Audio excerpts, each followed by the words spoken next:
Bonjour et bienvenue, voici notre tour d'horizon économique, géopolitique, sanitaire et boursier. Nous sommes le mardi 2 novembre et pour comprendre comment tourne la planète finance, une planète en pleine euphorie, c'est sur la bourse au quotidien et nulle part ailleurs et l'épisode du jour s'intitulera Au lendemain de la Toussaint, le bull market est plus que jamais en vie. Oui, hier ça n'a pas été Halloween sur les marchés, non, c'était une nouvelle séance de records tous azimuts avec le carton plein. Trois records intraday, trois records de clôture à Wall Street, une 13e séance de hausse sur une série de 15 pour le S&P 500 qui battait un 6e record. En 8 séances, son 61e record annuel.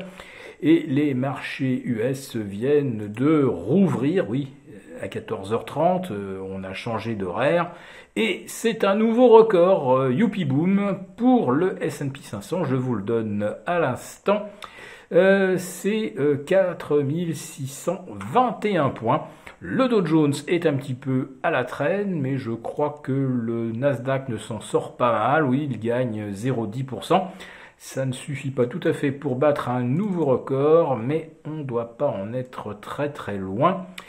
Je parlais trop vite. Si, à l'instant, donc on est sur un nouveau record absolu, 15 618 points, voilà, c'est le nouveau plus haut. Donc déjà un double record et à Paris, eh bien, le CAC 40 inscrit un nouveau record annuel à 6926. Si on en reste là, ce sera la meilleure clôture non seulement de l'année, mais également la meilleure clôture historique. Rappelons-nous que le 4 septembre 2000, c'était il y a un siècle, c'était une autre époque, celle d'avant les quantitative easing. Le CAC 40 s'était hissé jusque vers 6944. C'est le record absolu intraday, mais en clôture, donc on est déjà au-dessus. Enfin, le CAC 40 Global Return, lui, ne vous inquiétez pas, il a déjà battu un nouveau record absolu. Lui, eh bien, il gravite aux alentours des 19 680.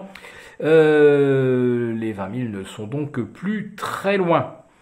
Alors, nous sommes à 48 heures, même pas, non, 24 heures du communiqué de la Fed et les marchés n'ont toujours pas peur d'entendre la Banque centrale américaine expliquer comment elle va refermer progressivement le robinet de liquidité. On est toujours le pied au plancher, le klaxon hurlant, alors que l'on se rapproche du platane de l'inflation, voire peut-être même de la stagflation, parce que dans un pays comme les États-Unis, si on a 5,4% de hausse des prix et seulement 2% de croissance contre 6,3% le trimestre précédent, oui, ça s'apparente bien à un scénario de stagflation. Mais voilà, quand il n'y a plus vraiment de raison fondamentale d'arracher les cours à la hausse, il y a toujours les trimestriels, où il y a toujours une petite info, une anecdote, comme sur Tesla, qui vient de conclure un nouveau contrat d'approvisionnement de batteries, et qui a pris 8,5% hier. La capitalisation de Tesla s'est accrue de 300 milliards en l'espace d'une semaine, c'est-à-dire 300 milliards, c'est la totalité de la capitalisation des constructeurs européens. Pour l'annonce d'un contrat de 4 milliards de fourniture de Tesla Model 3 au loueur Hertz, Elon Musk ayant précisé que c'était une intention d'achat et que le contrat n'est pas encore signé. Mais peu importe, puisque le franchissement des récents sommets a déclenché donc une sorte de nouvelle hystérie haussière, et je pense qu'à nouveau quelques vendeurs à découvert sont en train de courir après le papier. Voilà, Tesla, c'est ce schéma digne d'une partie de poker où celui qui a une paire de 2 continue de miser comme s'il avait un carré d'as, alors qu'en face il a bien quelqu'un qui a un carré d'as, mais tant qu'il augmente les enchères, eh bien les autres sont bien obligés de suivre, et celui qui perd ses nerfs et qui jette sa main, eh ben, il a perdu. Et voilà, il y a des vendeurs à découvert qui, évidemment, lâchent prise parce que la douleur devient un petit peu trop insupportable. Et puis, il y a quelques résultats qui continuent également de doper les cours.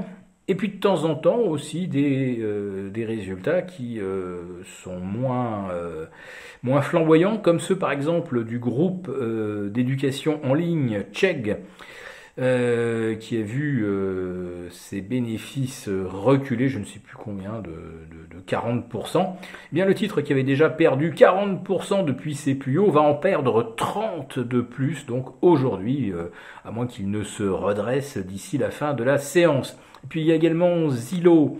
Zillow, vous savez, c'est cette espèce d'hybride entre une agence immobilière et un investisseur immobilier qui rachète des maisons et qui les rénove. Le problème, c'est qu'il n'y a plus assez de main-d'œuvre pour rénover les maisons, et donc Zillow se retrouve avec un stock important de maisons qui ne sont pas vendables, puisque pas retapées, et Zillow est obligé de brader ce qu'il avait acheté. Il a eu les yeux un peu trop, les yeux plus grands que le ventre, et puis je le répète, il y a ce double problème de pénurie de matériaux de construction et de main-d'œuvre, et donc ça se passe assez mal pour Zillow qui perd plus de 15%. Voilà, donc quand il y a des mauvais résultats, ils sont quand même sanctionnés, mais globalement, les marchés restent drivés par la liquidité.